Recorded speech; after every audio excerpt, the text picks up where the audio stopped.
अस्सलाम वालेकुम। Welcome back. हमने अपनी प्रीवियस वीडियोस में कंपोनेंट को डिटेल में डिस्कस किया था। हम अपने आज डिस्कस करेंगे कैसे हम अपना एक कस्टम कंपोनेंट क्रिएट कर सकते हैं। कस्टम कंपोनेंट मीन्स मुझे कोई भी जस्ट लाइक मैं हेडर की बात करता हूँ कि मेरे पास ये एक हेडर की फाइल है। अगर मैं आपको रन हुई फाइल दिखाऊँ तो ये हमारे पास कुछ इस तरह की है, ये इस तरह की फाइल है।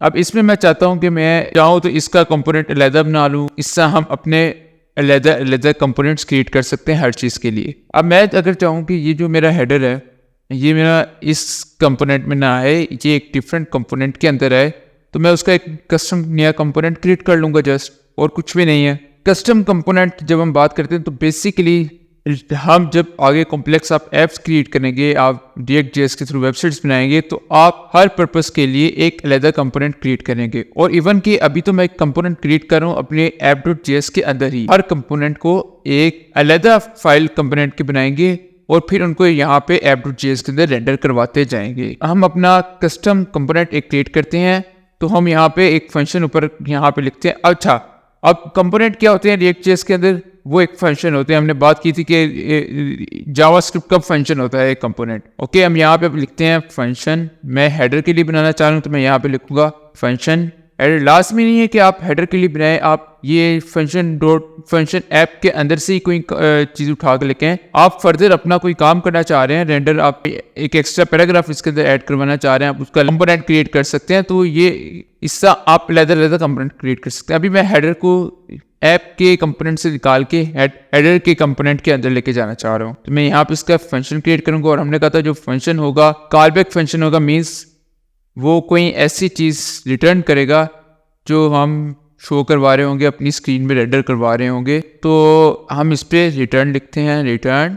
और रिटर्न के साथ साथ अगर हम मल्टीपल लाइंस का रिटर्न के अंदर हम मल्टीपल लाइंस को लिख रहे हैं तो हम उसको पैरेंथेसिस के अंदर लिखेंगे।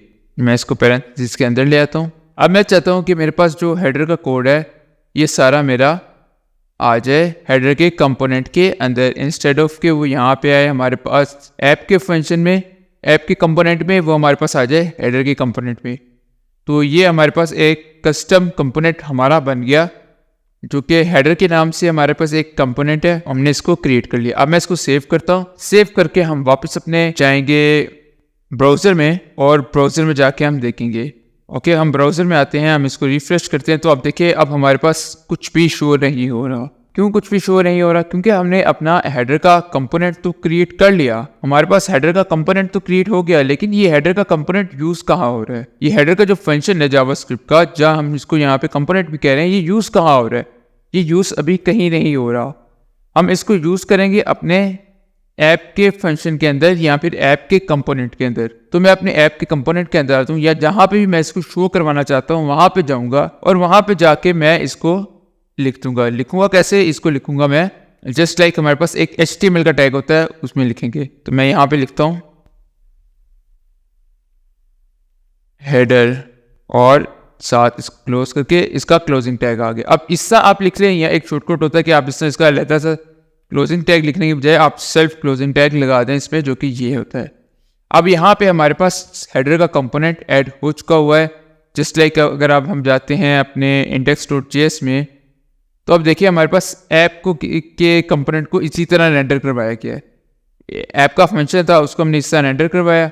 सिमिलर वे से हमने अपना app.js के अंदर हेडर के कंपोनेंट को रेंडर करवा लिया। अब मैं इसको सेव करता हूँ, और ओके, हेडर नहीं है हमारे पास, हेडर्स है। हेडर्स, इसको मैंने सेव किया, कंपाइल हुआ और सक्सेसफुली कंपाइल हो गया। आप अपने ब्राउजर में जाके देखते हैं तो देखिए सारा कुछ हमारा दोबारा से रन होने लग गया। अच्छा, अब यहाँ पे हमारे पास व्यूअर्स की कुछ क्वेरीज आ रही थी कि जस्ट लाइक मेरे प्रोजेक्ट के अंदर यहाँ पे .js फाइल यूज हो रही है, कुछ के प्रोडक्ट के अंदर .jsx आ रही थी। तो ये एक्सटेंशन है बेसिकली हमारे पास रिएक्ट के अंदर .js फाइल के अंदर भी .jsx के ही कोड पड़ा होता है। अब ये आप लोगों का एक छोटा टास्क है, आप लोगों ने डिफरेंस देखना है .js की और .js की sx की एक्सटेंशन में क्या फ़र्क होता है। तो ये आपने छोटा टास्क है, लेकिन बास प्रोजेक्ट्स में आपको रिएक्ट के अंदर .js मिलेगा, बास के अंदर .jsx मिलेगा।